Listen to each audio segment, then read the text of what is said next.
केंद्र लखनऊ पर 1998 से मेरी रेडियो वार्ताएं प्रसारित होना आरंभ हुई थी और मैं 35 रेडियो वार्ताएं मेरी अभी तक प्रकाशित वहाँ से प्रसारित हो चुकी हैं। इनमें रेडियो वार्ताओं का मैंने एक संकलन प्रकाशित करवाया है और ये मेरी रेडियो वार्ताएं हिंदी साहित्य संदर्भ केंद्रित मैंने इनको रखा है। तो हिंदी साहित्य से संबंधित रेडियो वार्ताएं हैं विशेष रूप से, जिसमें 33 रेडियो वार्ताएं हिंदी साहित्य संबंधित हैं और 2 रेडियो वार्ताएं इसके अतिरिक्त भी सामान्य विषयों पर, लेकिन वे विशिष्ट विषय हैं, जैसे आज़ाद हिंद फौज के महानायक सुभाष चंद्र बोस और दूसरी आदर्श शिक्षक दार्शनिक सर्वपल्ली राधाकृष्णन जी। इनको मैंने इस पुस्तक में परिशिष्ट में रखा है। साहित्य केंद्र संदर्भित इन रेडियो वार्ताओं में आदिकाल से और आधुनिक काल तक हिंदी साहित्य के विभिन्न साहित्यकारों, कवियों, लेखकों, निबंधकारों, नाटककारों आदि पर इसमें वार्ताओं का एक संकलन ये प्रकाशित हुआ है। इन वार्ताओं का विशेष संदर्भ ये रहा कि जो खासतौर से साहित्य से संबंधित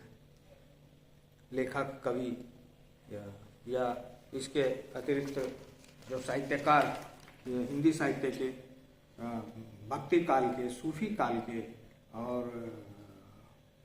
आधुनिक काल के, जिसमें खासतौर से मैंने हिंदी की संवैधानिक स्थिति पर भी एक रेडियो वार्ता इसमें प्रकाशित हुई है। साहित्य और जीवन, कला साहित्य और लोक जीवन,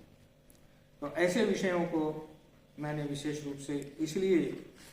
इस पुस्तक में संकलित करने का प्रयास किया क्योंकि इन विषयों का समाज में एक महत्व है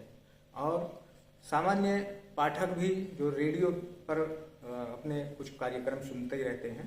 तो वो भी उनसे कुछ फायदा लाभ उठा सकें। जैसे जीवन क्या है साहित्य से संबंधित, लोक जीवन क्या है, इसी तरह से साहित्य और जीवन क्या है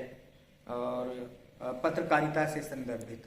कई रेडियो वार्ताएं मेरी इसमें आई हैं, जैसे स्वतंत्रता प्राप्ति में भारतीय पत्रकारिता का योगदान, इसी तरह 1857 का स्वाधीनता संग्राम और लखनऊ, हिंदी पत्रकारिता और प्रेमचंद। इसके अलावा कुछ ऐसे महान कवियों पर जैसे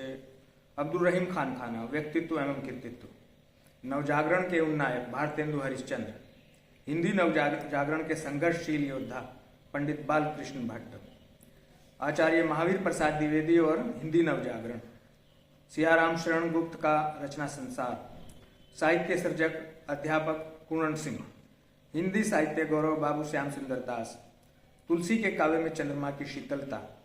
कवि रत्नाकर का साहित्यिक अवदान, हिंदी कविता में मिथकीय प्रतीक। ये मेरी 1998 में सबसे पहली रेडियो वार्ता थी, हिंदी कविता में मिथकीय प्रतीक। सर, रेडियो वार्ताओं का दौर तो अभी चल रहा है, आप अभी भी रेडियो वार्ताओं में शरीक होते हैं? जी अभी जो इसके अभी 2-3 रेडियो वार्ताएं इसके बाद भी मेरी आई हैं और वो इस संकलन में अभी प्रकाशित नहीं हो सकी है। आगे मेरा विचार है कि एक इसका भाग 2 मैं फिर